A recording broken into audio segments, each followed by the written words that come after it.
So this is a dream come true for me. I never thought in my wildest dreams that 10 years ago when I started this channel that this tiny puny little obscure channel on YouTube where I show vinyl records and obscure music, that this would be a gateway into sitting down and having actual conversations with some of my absolute idols. So what I have done is actually I've contacted some of the people that I really admire when it comes to music, but first and foremost vinyl records. And the result is unedited small conversations about life, music, and the vinyl format. And this first guy I'm gonna present to you today he was right up there on top of my want list of people that I dreamt of sitting down and talking to. This guy has not only done the absolute most important and best documentary film about records and collecting, but he also managed to do films that touches on the deepest sort of human level ever imagined, and this has never been done before or after that I know about, at least when it comes to this subject and collecting. So ladies and gentlemen, please join me in a conversation with none other than the filmmaker and director of vinyl and records, Mr. Alan Zweig. Okay, so hi everyone, and thanks for watching this. I'm sitting here with one of my absolute idols when it comes to documentary films, and that is Alan Zweig. Is that how you pronounce your last name? Zweig. Zweig, Alan Zweig. Awesome. Thank you so much for joining me today in this sort of small conversation about, I guess, vinyl and filmmaking. Okay. Yeah. I mean, first off, I wanted to start off with asking you where can we see your films? Not only vinyl and records, but your films. Are they spread all over like platforms, or do you have a dedicated place? I don't have a dedicated place, and most of the films I've made you can't see outside of Canada unless you have a VPN, and there are some that even with a VPN they're just not out there. It just, it's nowadays everybody thinks they hear about a movie, they just go on one of the streaming services and assume it's there. But Canadian documentaries are a kind of a niche thing. They don't really travel. Documentaries in general, it's a total, shit show. Like what ends up being seen. I saw one of my films on Tubi yesterday, and I was like, oh, like I'm always happy. I wish they were all on YouTube. I wish, but the thing is that the producers of the films are often kind of I don't know, careful in a weird way. Like on the one hand, they haven't succeeded in selling it anywhere, but on the other hand, maybe they still think they will, or maybe they think, I'm not just going to give it free to people. Whereas myself, I wish all 11 of my feature docs were just on a server somewhere and everybody could see them, because we're not going to make any money from them. Somebody, when vinyl first got put on YouTube, I wasn't the one who put it there. Some person put it there. And, at first I was like, oh, that's weird. And then afterwards I was like, well, no, that's great. Actually, like, and I mean, the weird thing about that is you could make a kind of a connection to records and buying records, is that whatever we find, most of the records I have, and maybe that you have, were bought used. Yep.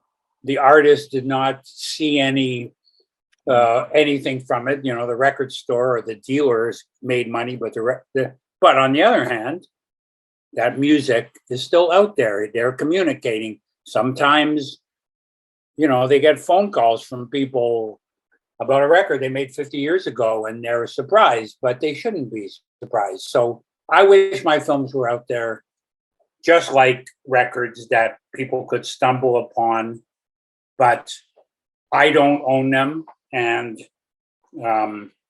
I do have links to everything, and I do send people links when they ask. Okay. So if you give them my contact information and people actually express an interest, I will send them the links, even though I have to say the producers, if they heard me say that, would be like, be doing that. But I don't care. Like, I'm not making any money from it. I made them. I wish people saw them every time. Yeah. Somebody tells me about some old film of mine that they saw.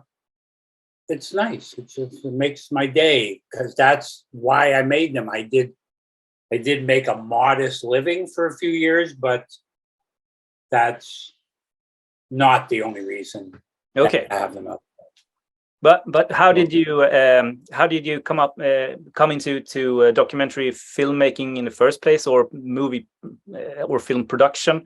What's the background? Well, I mean, I went to film school many years ago. Like in the 80s, or are we in the 90s? Late 70s. Late 70s, okay. Late 70s. I went to film school. I was a young man. I didn't know what I wanted to do. I had some interest in film very late, in my 20s. I realized I was curious about it. I went to film school. Yeah, okay. After that, I wasn't looking to make documentaries. I was looking to make fiction films. I was looking to make feature films. And basically for the next 25 years, I sort of toiled, mostly unsuccessfully, writing and maybe sell a screenplay, maybe sell an episode of TV. Okay. I made a feature film, but it was a very bad choice of what to make, and nobody saw it. And basically I was in my 40s, and I had failed. Like, I have no problem saying that. Canada's a hard place to make, the feature film world was a new thing in Canada. And even to this day, it's kind of a specialized little market if you don't go to LA. So, a few of my friends have succeeded, but I hadn't. Anyway. Yeah. So I wrote a little story about a record collector, and I sent it to an arts council with the notion of making a fiction film about a record collector. Something which I'm still thinking about now, 30 years later. And then I got the grant with $30,000, which was a lot of money at that moment. And I started to think, if I take this and I start to write the script, I'll spend the money in a couple of years, then I'll have another script. I have a lot of scripts in drawers that nobody wants to make. So there's really no point to using that money to try and make a film. And then a friend of mine was making a film, and he had this high-8 camera. Sounds boring, but this is like really the crux of it. This is, I have a small background in filmmaking too. I went to film school myself for 4 years. Right. So I know a little bit about it. So when I went to film school in the 70s, there were people in our department who were doing video, which used to have this giant porta-pack they had to carry. And I felt sorry for those people. I was like, you poor schmucks that you're doing video. And even into the 90s, still video to me was like I felt bad for people who were working in video. And there were no feature films made in video. There were no feature documentaries made in video still in the 90s. But my friend was making his documentary on this high-8 camera, this Canon high-8 camera. And it had a particular look that was a little bit grainy. And when you first looked at it, you wouldn't be sure that it was, could that be high? Could that be like Super 8? It just didn't have the sort of ugly weirdness of video. And I was like, okay, I'm going to buy that camera and I'm going to make a documentary because, you know, I would not have been able to make vinyl on film, like the cost and the whatever. I was sitting there in my apartment with a little video camera, shooting myself in the mirror, saying whatever the hell I wanted. If I was thinking, you know, that's a 400-foot roll of 16 millimeter that costs $100 to buy and $100 to whatever, I just wouldn't have done it, you know, like. No, yeah. You know, yeah, people, I get it. I mean, I started out with DV cameras, and I think that we had a high 8 camera also in my school. But I mean, we had those sort of giant with tape cameras also, and no one used them. I loved the sort of the mobility of the DV camera and the high 8 camera. Yeah. And anyway. And for me, it was documentaries, not filmmaking, and it still is today. I'm more interested in watching that than anything else. I can understand that. Anyway, that's all. That's how it happened. Basically, because I bought the high 8 camera and started thinking, well, I could just start making the film tomorrow if I make a documentary. I don't have to write it. I don't have to whatever. I had never made a documentary. I had never thought about making a documentary. As it turned out, there were a lot of things about documentaries that I didn't know, but it didn't really matter. And so what happened, in fact, because I didn't know anything about documentaries, and because I didn't know if I'd be good at interviewing people, I thought, well, there's certain things I want to be in the film. And I don't know if anybody else will say it. I don't know if I'll get anybody else to say it. So you know what? I'm just going to say everything I can think of about record collecting into the camera. So at least I know I have that content. Yeah. And then, you know, I tried various ways.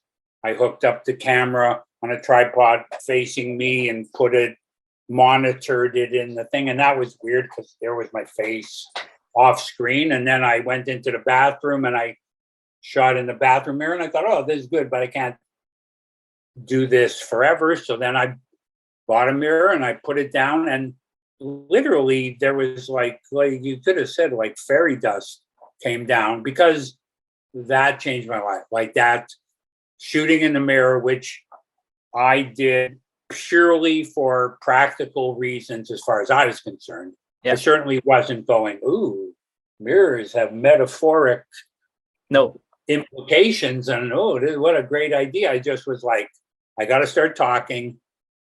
How else to do it? And the cool thing, the best thing about the mirror was also that, you know, not to be technical, but like, you know, what the camera's seeing, and like the camera is shooting the mirror, but you're not necessarily seeing yourself. The camera's seeing you in the mirror, but you're not necessarily seeing yourself in the mirror because you're up here. Anyway, so it was like I could shoot into a mirror.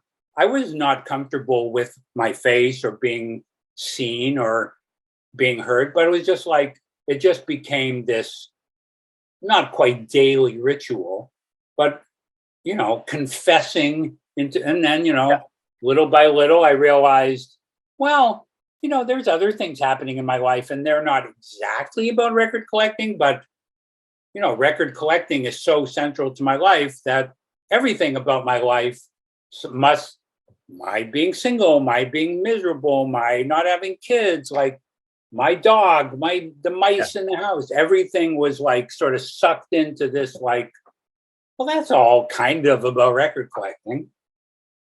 And but in my opinion, I have to say, the first time I let anybody see that mirror stuff, I was like, okay, I know this fucked up. You're not really supposed to do this in a movie. Even when we were cutting the film, I was saying to my editor, okay, but we're going to cut all this out. Like, you can't be talking about that stuff in your documentary about record collecting.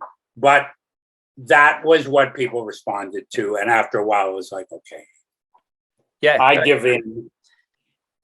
I think it's fantastic, and you say that it's that you didn't think of any sort of symbolic sort of way of when you filmed it, but maybe that was born in a way, the symbolism that you could frame yourself with records or stuff around you, and also I think that the loneliness of you, the character, comes through a lot through the mirror also. It seems like you are really lonely when you are shooting yourself through a mirror. Yeah, well, yeah, like I say, I think if somebody, when I was doing it, had said, well, that like the mirror has all kinds of metaphoric implications, I would have been like, okay, yeah, but I'm never going to claim that was in my intention. It was purely practical. But that's the thing about metaphors. Maybe the metaphor does not need my intention to exist. Yeah. And you know what? The just to jump ahead, one of the reasons I made records was that over the years, though mostly, I'm happy to say, mostly record collectors have said they liked vinyl. There has always been 10% of people that thought, first of all, you made us look stupid. You made us look crazy. I don't like that film. I don't like you talking in it. You were so sad. You had no right. Like what? Just because you're sad doesn't mean we're sad. And I'd hear that.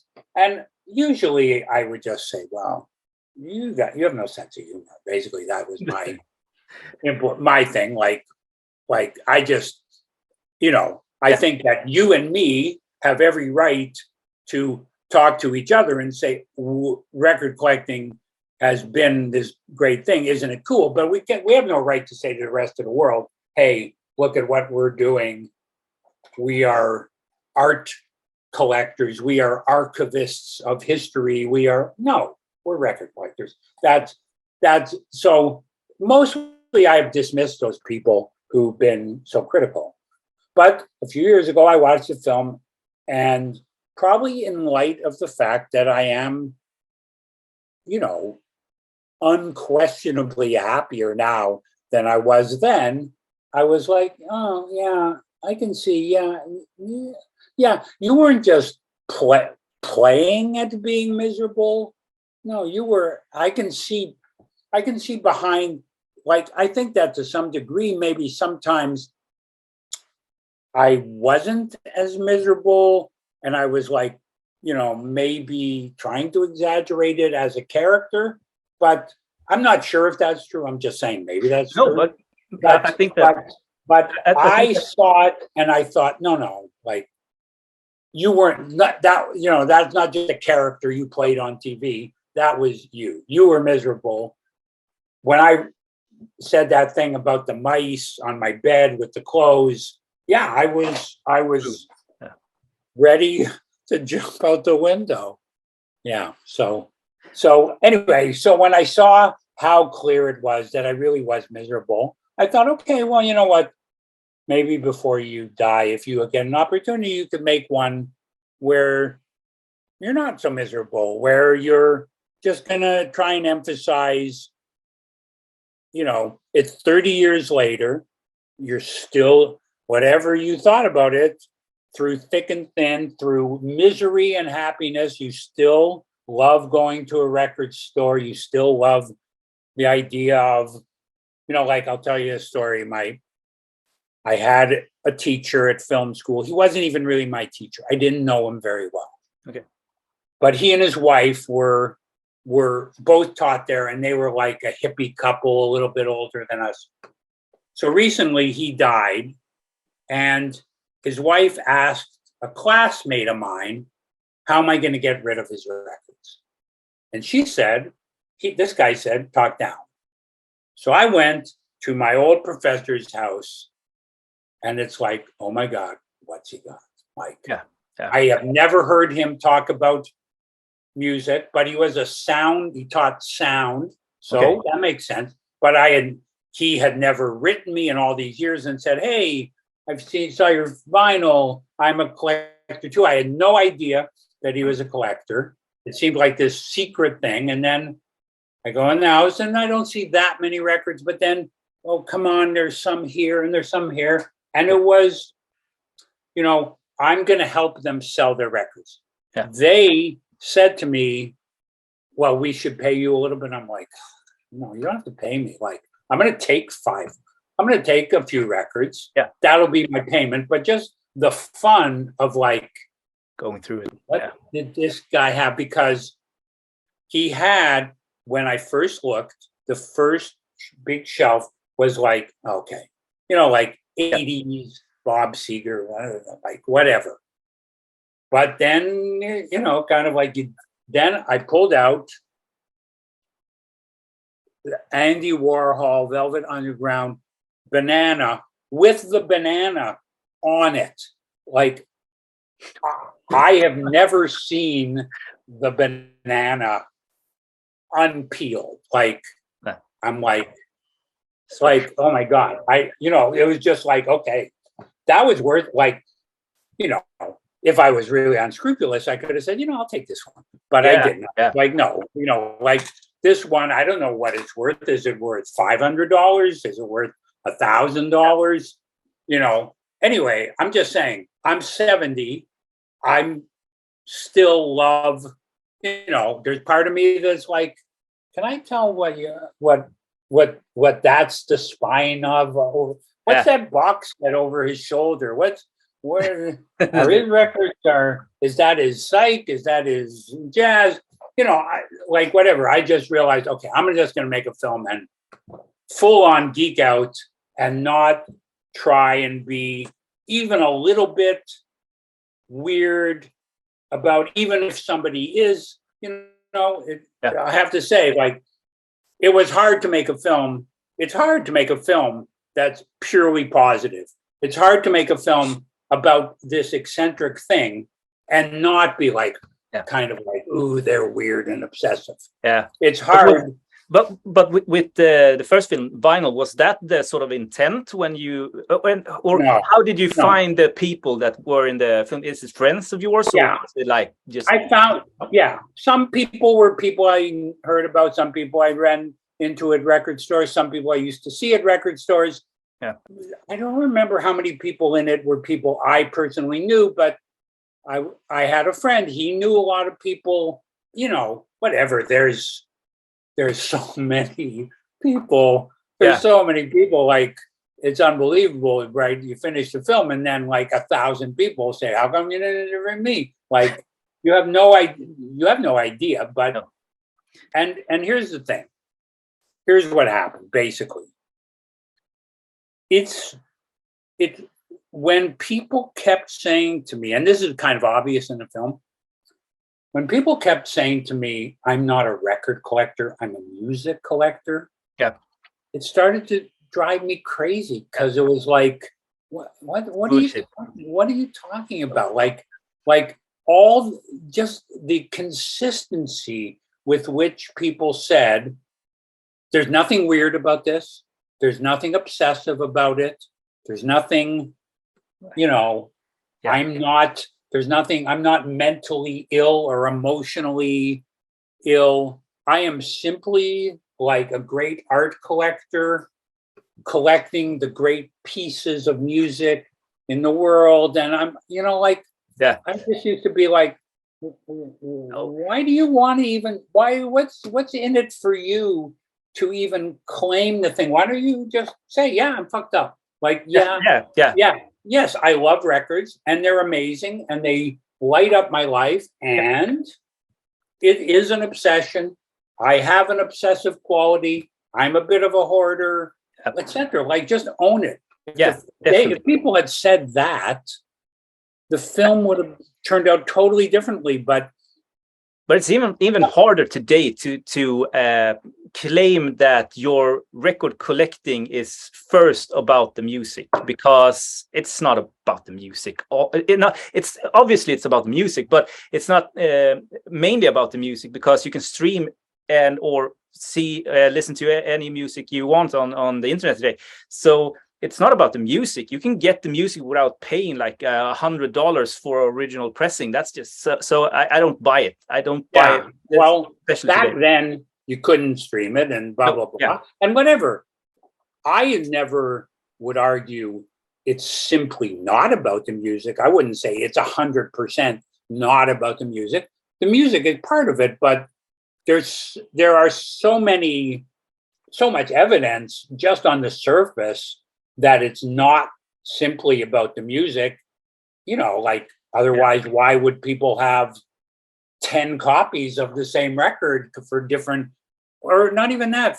For me, it's just like, if you pull out a record there, depending on what it is, I'm going to get excited. You don't have to play it for me. Just looking at it, I'll want to touch it. I'll want to, it just, I like records. I like the object. I like the hunt. I like the dig. Yeah. Every once in a while now, I buy something on Discogs because people keep talking about it online, and it's some record from Alabama, and I just don't think anybody in Toronto ever bought one.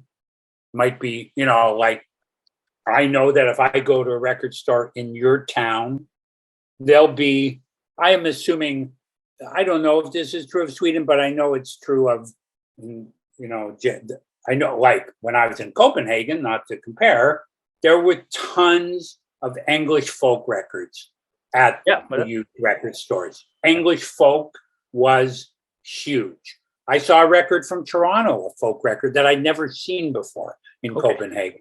So, I'm just saying, like every once in a while, I do go to Discogs and be like, okay, even though the shipping is ridiculous to Canada, I'm never going to see this record and I'll buy it.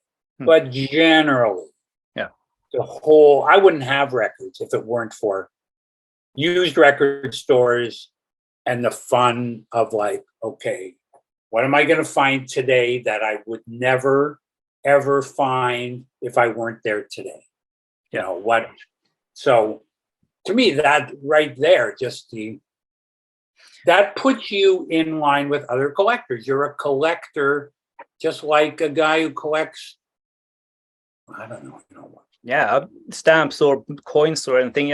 I think that's the thing with your with vinyl also, that you manage to capture an obsession, and in this case it's music or record collecting, but it could be anything else. It could be like coins, it could be trains, or it could be heroin. It doesn't matter really. It's just like this obsession of getting, and also people not really confessing that it's an obsession, but you can see in the characters like that it's a obsessive thing. I mean, go ahead. I was just going to say, it's also a question of, for me, who you're making your film for. So, like, you and I can go online now on YouTube and watch hour-long videos of somebody telling us what records they bought yesterday. Yeah. That's not a movie. That's not for the general public. That's for us. Yeah. So I didn't want to make a movie for us. I wanted to make a movie for everyone. So there was nothing in it for me to exalt. Oh my God, show me your cool record. Show me how cool you are. That is not going to entertain anybody, anyway. So I'm just saying, like, oh, this is like 9:43. Are you going to have to? Yeah, let's see here. I have this at work. So this is the first time I. Right. The thing is, you might.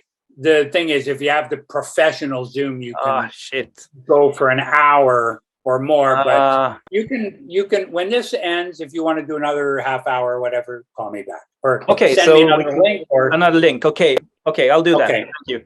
Anyway, I'm just saying, I'm just saying, like, the you know, I know why I made the so-called sequel, and I'm glad it worked out. I feel like it did. I think it's a very Definitely enjoyable film without being like too shallow or something, but it is, it has a little layer of the obsessive without being too much. And yeah, like, records. I'm a filmmaker. I read a lot of books. I've had a lot of influences in my life, but in the end, whatever happened when I was 11 or 12, when I heard Satisfaction on the radio and bought that 45, and something about, I started buying records first by mail order from the Columbia Record Club. And then, and the thing is, again, if it was just about music, everybody likes music. Yeah. Everybody loved music. They didn't buy records when they were a teenager. When I left home, maybe I had 50 records, but people had 3 records. Yeah. And then then I had 300 records. And then I started going to used record stores. Like, lots of people love music, including musicians. Yeah. They don't have 1,000, 2,000, 10,000 records, obviously. Yeah. Let's lay that. Anyway, so that's how that happened. Yeah, I have a good friend who's a brilliant jazz musician. He's playing the bass in a great band. They tour in Germany a lot. But I mean, my knowledge of jazz is probably more than him than he has. And to me, that is just crazy, because he's I mean, he makes a living out of his music, playing music, and I know more about jazz than he does through my record collecting. And I don't it's just, I would never say that I know more about anything than a musician, but I know what you mean. Yeah, about like names and titles. And there's certainly about the music, playing music, no way.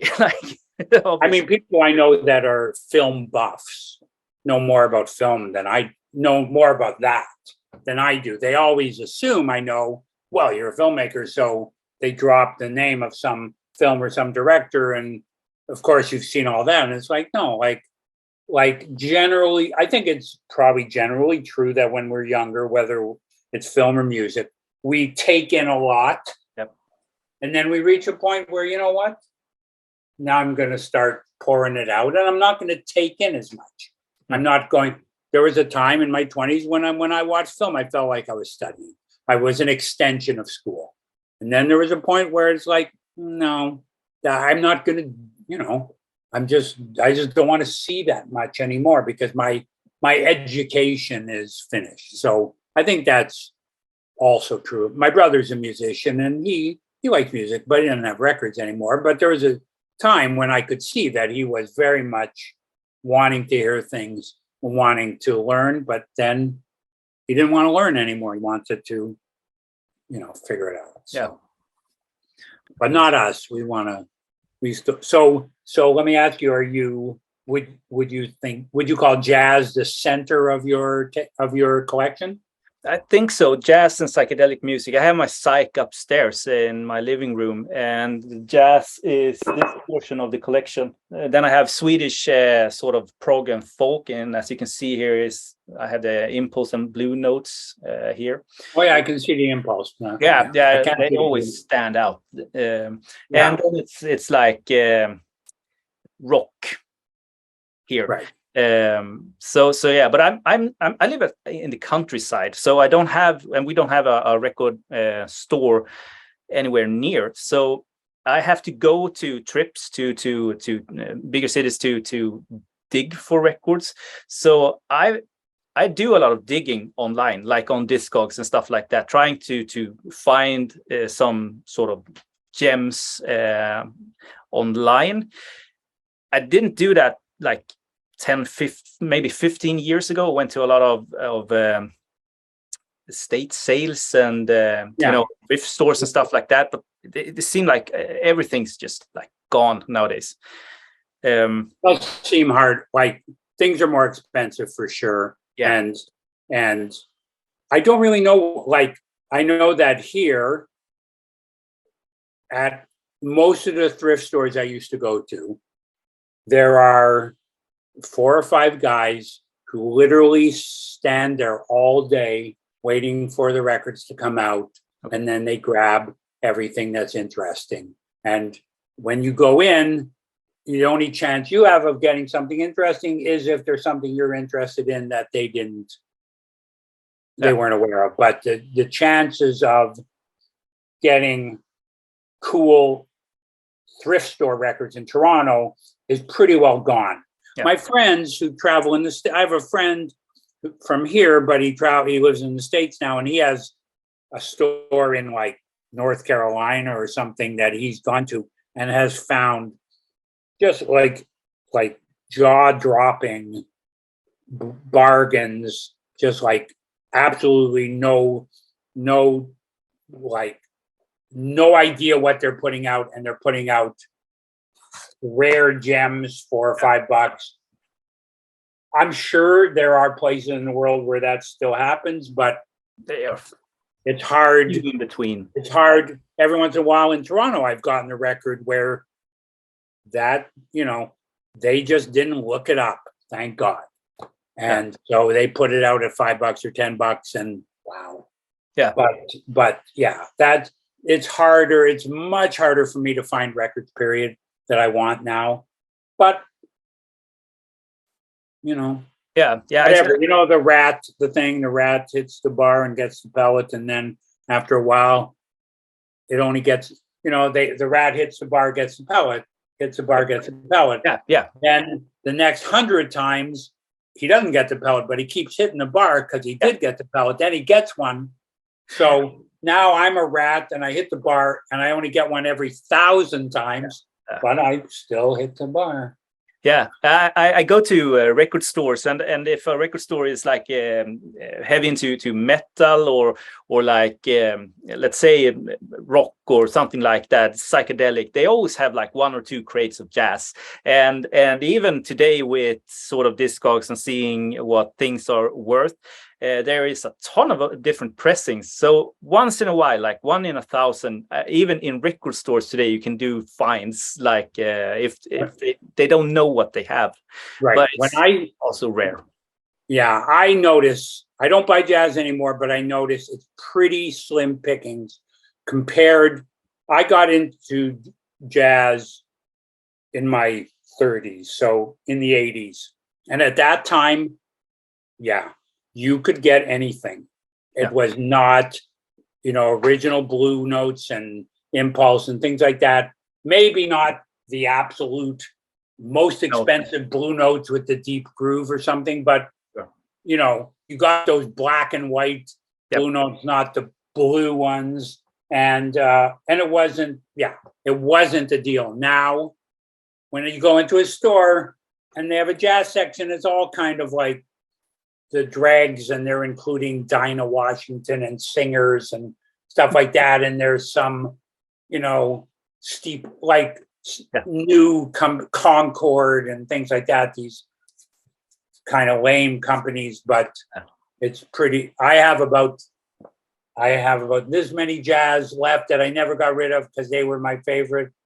But jazz is really hard these days. Yeah, it's hard to find. I thought of like vinyl, the alternate takes. Is that the title of it? I saw that on YouTube. And was that a sort of just to alternate take? Yeah, is that what you're calling? Yeah. Alternate so take. What happened when we started editing the film? I really had never edited anything like that before, and at a certain point we had a 3.5-hour version, which one of my friends, who's dead now, was always very mad at me that I didn't release that version because he thought that's, and the thing is, it's funny because I didn't expect the film to be successful or to launch my documentary career, but I just had, a feeling that 3.5 hours was not a good idea. Now, who knows? Maybe if I'd released a 3.5 hour version, I would have become a big celebrity in a whole other underground weird world. I don't know. Anyway, the point is that the 3.5 hour version was okay. It was watchable. And the hour and a half or so that we cut out of that, or 2 hours that we cut out to make the final film, there were things that I missed. Some of the things that I cut out, I knew I had to. And others were just like, that's just what happens. Anyway, then what happened was, at a certain point, somebody wanted to release the DVD. I really don't know what happened to that, but that person disappeared eventually. But when they said we're going to do a DVD, I said, okay, I have a really good idea for the DVD extra, rather than doing commentary or a bunch of deleted scenes. Sure. Let's take all that stuff that we didn't use and make a completely new film, a separate film. And the other thing, my joke about that film was where vinyl, arguably, people would say, well, that's not even really about record collecting. I was like, okay, well, let's make the alternate version somewhat more about record collecting and somewhat less about me and the negativity of it. So there was a lot of stuff that I thought was interesting, but was a little more on the nose about record collecting. And we didn't spend a lot of time, maybe a weekend, just sort of pushing it all together. And that was, and then it was like, and then it turned out that I was having this little retrospective in Toronto, and they said they would show that the film and the alternate take, like in a theater. And so, that film is not really a film to me, but sometimes, to my great disappointment, people say they like that one better than the original one. I hate hearing that, but okay. Like, the thing is, when you make films, you release them into the world, and people have their own brains and their own experiences, and they have their own, you can't argue with what people bring to it. And so if people like that one better, that's somewhat disappointing, but good. I'm glad you liked something. And sometimes I think people like it better because it's less negative, and that's okay. Like I never understand people's, even the idea of negativity or the idea of darkness or the idea. I've made a lot of films. Some of them went into somewhat dark areas, what people call dark, and then I got the reputation, like, you go to the dark, and I'm like, like every friggin' country song is about murder and mayhem and divorce, and I'm not going to say there isn't, but show me a great work of art that's happy. Like, come on, whatever. But you have to do that Christmas movie with James Stewart, whatever. I guess that's sort of happy, but it's a happy ending after a guy was about to kill himself. That's why it's happy, that he didn't commit suicide. So anyway, all I'm saying, to me, my favorite movies, my favorite books, my favorite everything was always dark. So I don't see anything that I've done as being, ghoulish. But anyway, that's just all to say that, okay, if people like the more positive feeling of the alternate take, that's fine with me. And if they like the more positive feeling of records, that was my intention in that case. So that's fine. But I think that the alternate take is a great segue to records also, because in my opinion, at least, I think that alternate take and records are more about sort of maybe collectors and their collections. I mean, I think that in the first film, like Vinyl, you talk a lot. It's a lot about you and your sort of loneliness or depression or whatever you want to call it. But with records and alternate takes, it's more about the sort of the medium, the vinyl record. And I think it works perfectly from vinyl to records in that case, even if it's recorded 20 years apart. Yeah, well, I mean, I would say that, like I say, if people, when I started to make vinyl, if people had all said, hey, I know this is fucked up, but isn't this a cool record? Yep. I would have made a different film, but I was just so surprised. Also, I didn't really know that documentary filmmakers weren't supposed to argue with the subjects. I didn't know that was, you were supposed to be impartial or whatever. So I just couldn't help it. It was just, I didn't think that I should do, like when people say fucked up things, I just can't help it. I don't care if there's a camera there. I can't help it. Say, really? What are you talking about? So by the time I made records, I'd sort of gotten very, very, very much gotten over that, and was like, okay, it is fucked up. It is obsessive, but there is something beautiful that inspires us in the first place. So let's just try and talk about that and keep the fucked up part under the surface, you know. And so, yeah, I mean, I mean, when you approached people to be in the second one, or the third one in this case, records, how did they sort of react? Because you have created, or they already were created, some really nice sort of characters from the first one. Were they like? Because I would give my left arm to be in the film, but was that the case for everyone, or were they hesitant?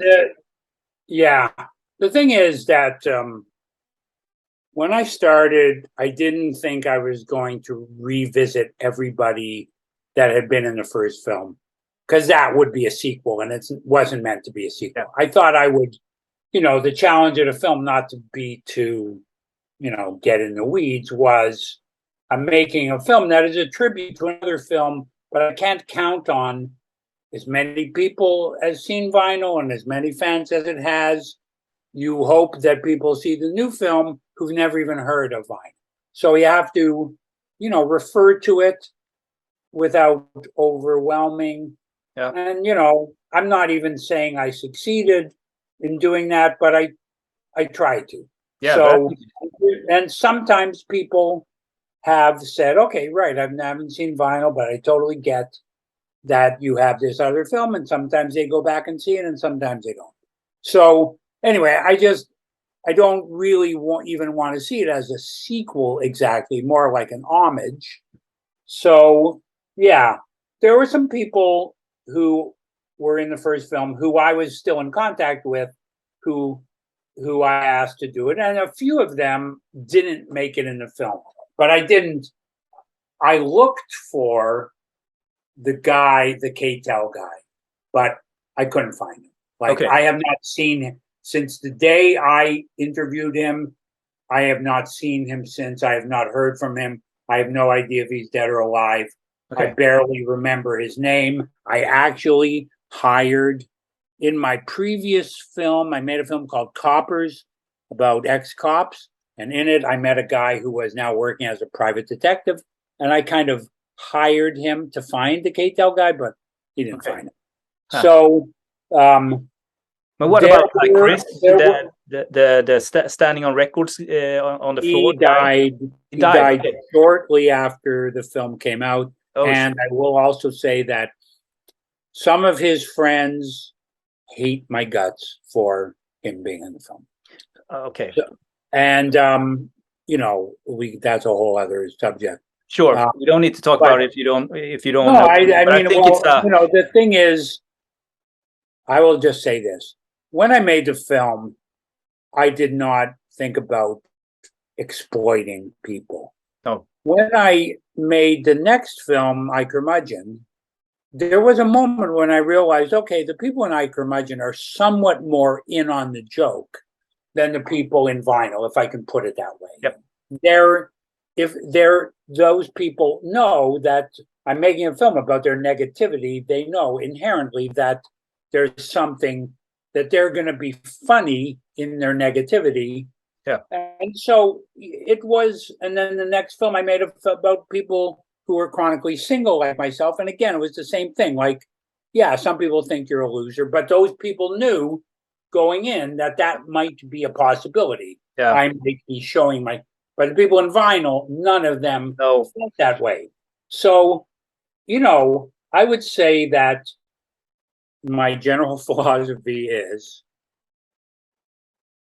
if I can make a good film and show people's human foibles and in no way feel like I'm exploiting them, I'm happier. On the other hand, if somebody gives me gold, like if somebody gives me a moment of such human foibles and beauty that it just gives me a chill, I am not going to not use it for fear that they or their relatives might be embarrassed, as long as within reason. And I've had people I've had people tell me amazing things and then say, don't use that in the film. And I didn't, even if I wished I could. So, I made a film about ex-cons, and they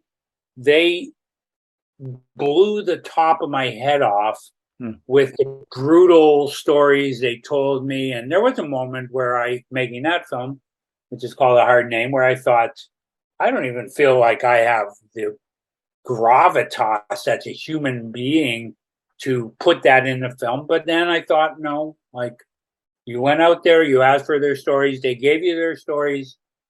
Like, if you don't use it, I've told people who asked my advice, like, can you see this? Like, this is so heavy. Can I put this in my film? And I've said in a very patronizing way, go home, get your filmmaking card, bring it.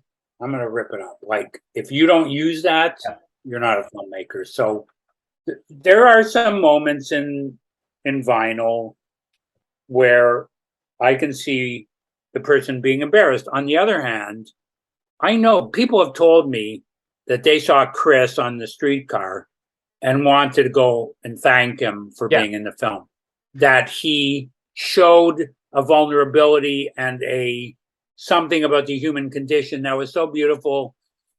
And I think his friends who hate me are a little narrow-minded and don't know anything about art or something, because I think if Chris had lived, he would have lived to see that, okay, you were embarrassed a little bit, dude, but man, look at all the people who are.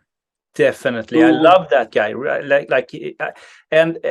Because it's compared to other documentaries about vinyl records, there are a few, but that I have seen, or it's so honest. Vinyl is so honest, and like you say, the true humanity comes forward in so many of the people that you interviewed, especially Chris. I think that he is the one that is most true of all the people that you sort of captured on camera. Well, it's like essence. Is it Crumb? It's Crumb, right? Where his brother is kind of, isn't it his brother that's kind of screwed up? I can't remember. There's somebody in Crumb in the documentary who is schizophrenic or something like that. And it's like, when that guy comes on screen, you're just like rocked back in your chair, and just like, when those moments happen, that's why people like documentaries, because, they people who saw that film and saw Chris is part of their life now. He's like somebody they met in their life. Yeah. That's what we make these films for. But yes, sometimes a modicum of exploitation happens. And so, yeah, people that, sure. And when I made records, I was very much, okay, I don't have to exploit anybody. I don't have to exploit anybody here. Like, I'm not making that kind of film. So there was one guy who said something really very funny. But what was funny about him is I sort of made fun of him while I was there. Okay. And I thought it was hilarious. And I could even tell you the story, but I just couldn't put it in the film. I was just like, okay, you're leaving. And I'll just tell you really quickly, this guy, I was saying to the guy, I said something about being Jewish. Okay. As soon as I said I was Jewish, he was like, okay, listen, I have this record. And 1 second, I'm going to go off camera for a second. He said, I have this record. I don't know what to do with it. And I'm like, well, what do you mean you don't know what to do with it? And he's like, I have this record. I have it here somewhere. Too bad, I can't find it. Anyway, he said, I have this record. I don't want it. I don't know what to do with it. And then he took out this record, and I've seen them, and I have it here somewhere. It was a record of Hitler's speeches. Okay. And he was like, I don't want this. And I said, well, throw it out. Like, well, I can't throw it out.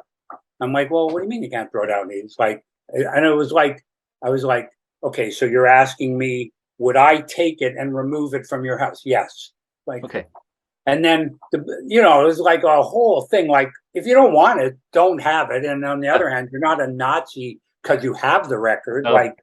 Like I know people who would find that record funny, like the fact that it was made or something like that. And anyway, the funniest part of the story, though. Oh, here it is. Actually, I just kept it. There it is. Can you see it? Yeah. Okay, so amazing. He was like, "Ooh, I hate having this in my house." I'm like, "Well, first of all, you brought it into your house. What did you think when you brought it in? And if you don't like it, throw it in the garbage. Throw it away." But the idea that it was like a record, and therefore he couldn't just throw it away like garbage, even though he thought it was evil, was just so weird to me. And when I said kind of like, well, I'll take it and throw it away, like, I don't care. No. And then my friend, actually, my cameraman, said, didn't somebody else in the film have volume 2? Maybe they'll be glad to get volume 1.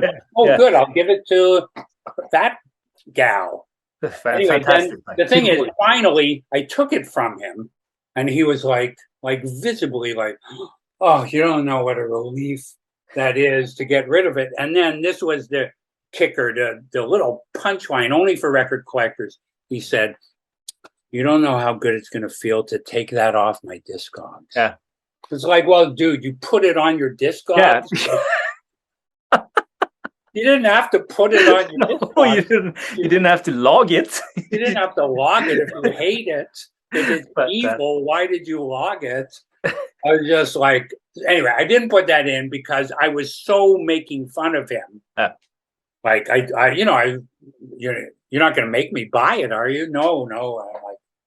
Anyway, so there's the guy in records with the blue bandana living in his basement or whatever. He that's the once guy. Again, fantastic guy. I would see a feature film with just him or a documentary. Yeah, he's a fantastic dude. Yeah. Well, that guy, he has an online community of people that he plays records for and things like that. Yeah, he's a bit of a pariah in Montreal where he's from. That's the dude with the record. Okay. That's the same guy. So, yeah. What I liked about him was really that he was so vulnerable, that he seemed like a big, scary bear biker, but then he told you that he was, brutal, had a brutal childhood, and that records were his way of, connecting with emotions that he wouldn't otherwise have experienced. And I thought that was really lovely of him to admit that. So I Definitely. could have that little moment. You start the film records with not start, but one of the first scenes in that is you talking to yourself in the mirror. Then your daughter comes in and abrupts the sort of the shot. Was that scripted, or is that actually like? No, then nothing is scripted. No, Because it's so. This is. I know like it is perfect. moment, The thing that's perfect about it is that, many people who saw vinyl are very aware of the fact that I talked about not having children, and there's a little speech in vinyl which people call my daughter's bike. Very many people remember that speech when my daughter was born. People reference that speech. Here I am making a film. I want them to know I have a daughter. I don't know how to do it. I did film her appearing in the mirror, but that scene where she refused to come and be in the mirror, I realized, okay, well, that's way better if you don't show her. So it just, and no, that was not scripted. It was just, it ties together. I mean, it just swoops the legs for like vinyl and the 20 years that has been. You could do like 10 minutes of just a recap. Now it's not a follow-up, but it's I mean, people have seen a lot of people have seen vinyl. So your daughter abrupting the shot is the absolute best thing that could ever happen to sort of, I mean, it's say, look at me now, like I did what I dreamt 20 years ago. And also, I mean, the funny part is that when I do the thing in the mirror, if I haven't done it for a while, and like recently I started doing it again because I'm trying to lose weight, and I thought, okay, I'll just do a kind of a podcast mirror thing about weight loss. And when I haven't done it for a while, it does require me to kind of go to that place where I can do it, because at first it seems weird and makes me self-conscious, because essentially what you're doing, whatever your intention is, and with the mirror and the camera, you're talking to yourself. You are talking to yourself out loud. Yeah. And so, seldom any other film I ever made, nobody was there when I was doing it.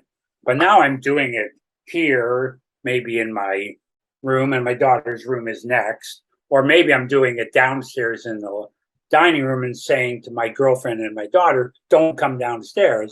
Mm-hmm. But essentially, they are hearing me. So for my daughter to come in the room and say, Daddy, who are you talking to? Yeah.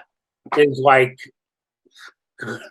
good question. Good question. That's a good question. I don't know. Who am I talking to? It's true. When I say to her, I imagine an audience someday hearing it. It's true that's in the back of my mind. But when I'm doing it, I'm just trying to do it because I had the idea to talk about this, and it's just okay. Yeah, Daddy, who you're talking to is a good question.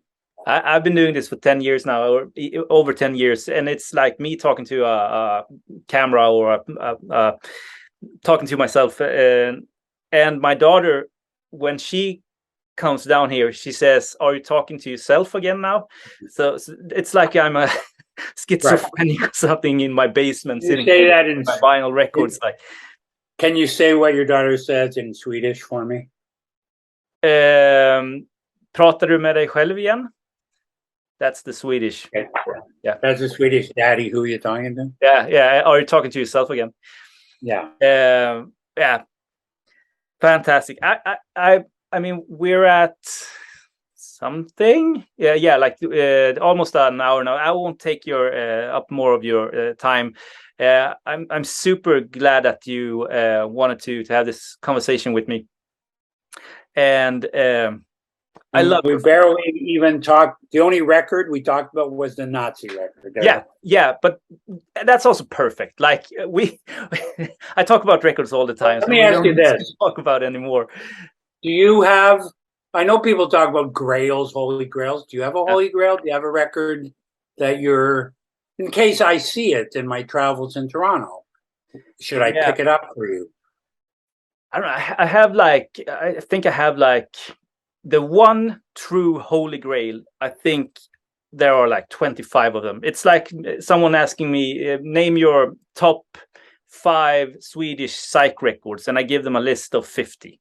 It's like I can't really name one. I did have one, but I actually got it last year.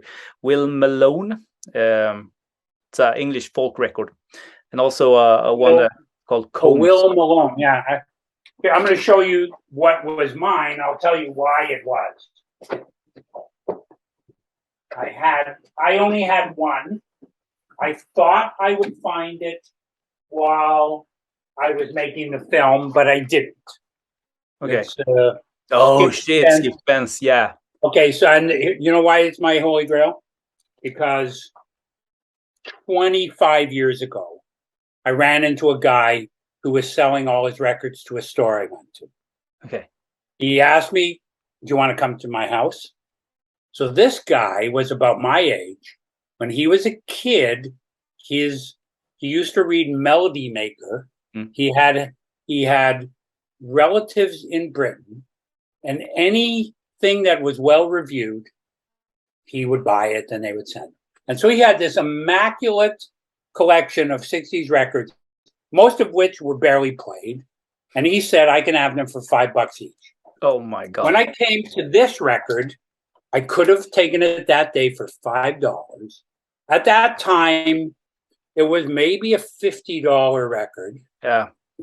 And I said to him, dude, like, I'd feel bad buying this for $5. You should sell it for more than that.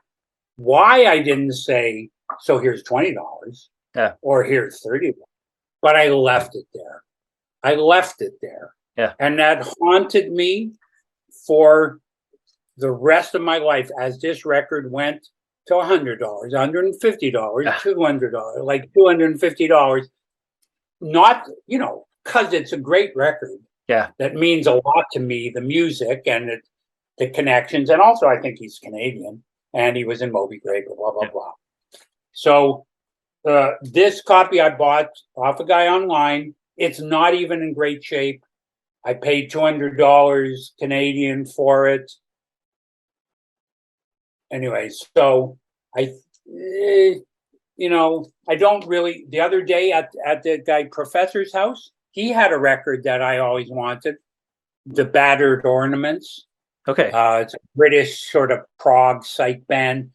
Peter Brown, who wrote the lyrics for Cream Records, put out some records that he wrote the songs.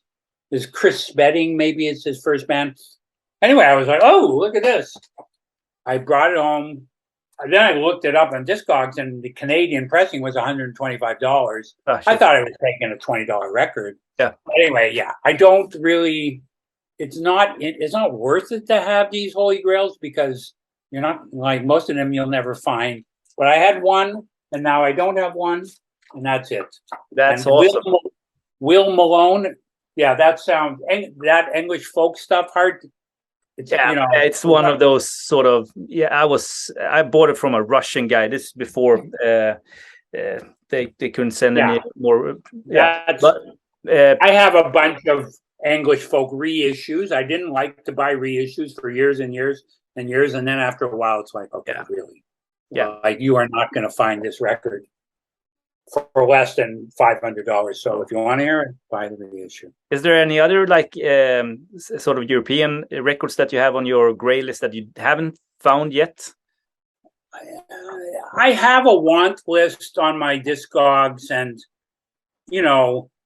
I'm very aware that I'm not going to find most of them, and I don't. It's the weird thing is some of them. When it comes down to it, when I finally see them on Discogs and I think I could buy that, I realized, you know what? Have you ever listened to that record? Like, maybe you should go to YouTube and listen to it. Like, why do you want it so much? And I think a lot of it is, I have these Facebook groups where people show what records they're playing, and there's certain things that make you just go, oh God, what's that? Yeah. Like, Just like, like I have the reissue, oh, that's like, oh, it's that guy from that band, and oh, he made a solo record. Who knew? And so, yeah, the English folk psych thing was not a thing for me until about 5 or 6 years ago, because in some ways I didn't even know it existed. Like I knew the Incredible String Band, and I knew Pentangle, and I knew Fairport Convention, but I didn't know that was like just a tippy tip of the iceberg. Yeah. So yeah, so there's definitely a lot of English folk psych stuff that is on my want list. But in terms of a grail, for me to want the record that much, yeah, I have to feel confident that it's a good record. sure. Like, the speaking of the Skip Spence, one of the records my professor had was an original Syd Barrett Madcap. Yeah. And again, I totally slept on that record. I slept on Pink Floyd. I just ignored Pink Floyd and Syd Barrett. Yeah. Whatever, it's just this weird hole in my thing. But then at a record show about 6 months ago, my friend was selling the first Pink Floyd record, and it was like a cool British pressing. And then when I played it, it was like, kind of like, what the fuck was I thinking for the last 50 years? Like, how did I not have this? And then I listened to this podcast called That Record Got Me High. Okay. I recommend that podcast. I was on that podcast a few weeks ago, and on that podcast, somebody talked about that Syd Barrett record. And again, it was like, oh my God, this record is the brother of the Skip Spence record. Definitely. And then I looked, and the original was like, whoa, too late for that. And so I bought the reissue, but I don't know if you have this, but sometimes I don't mind having a reissue. And sometimes it's just like, no, I shouldn't, West Coast pop art experimental band. I had that record when I was a kid. Yeah. I don't want the reissues, even though, the fourth record, Markley, a group. Okay, there's a holy grail for me. Like, yeah, the fourth West Coast pop art experimental band record. The fourth, who's your dad? Like, what is it called? After volume 3, then they made a record called Markley, a group. It was the guy, Bob Markley. Okay. Yeah. Like his solo record, but it's really a West Coast pop art. Anyway, we're definitely in the weeds here, but it is an interesting conversation about reissues. Like, sometimes the record is so obscure and you've never heard of it and you never knew it existed, and okay.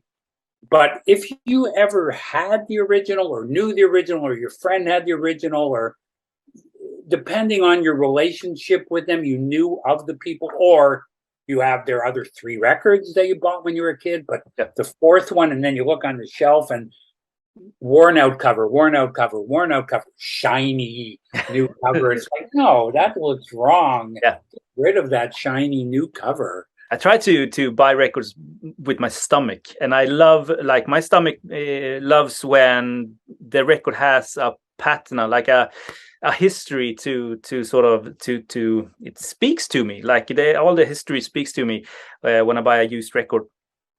I love it. So here's a last thing we can talk about.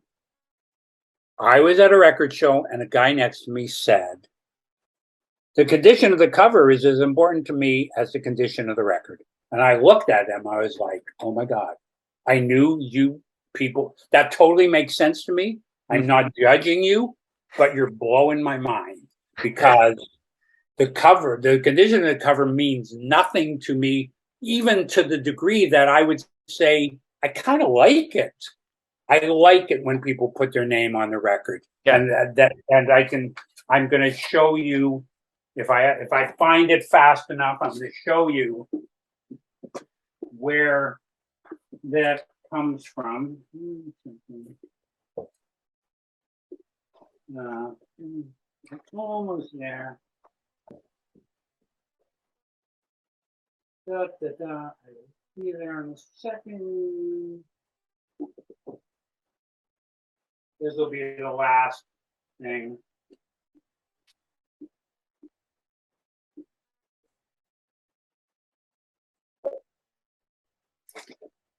John Fahey, John English, John Hammond, John this, John Hartford. Geez, there's a lot of Johns here.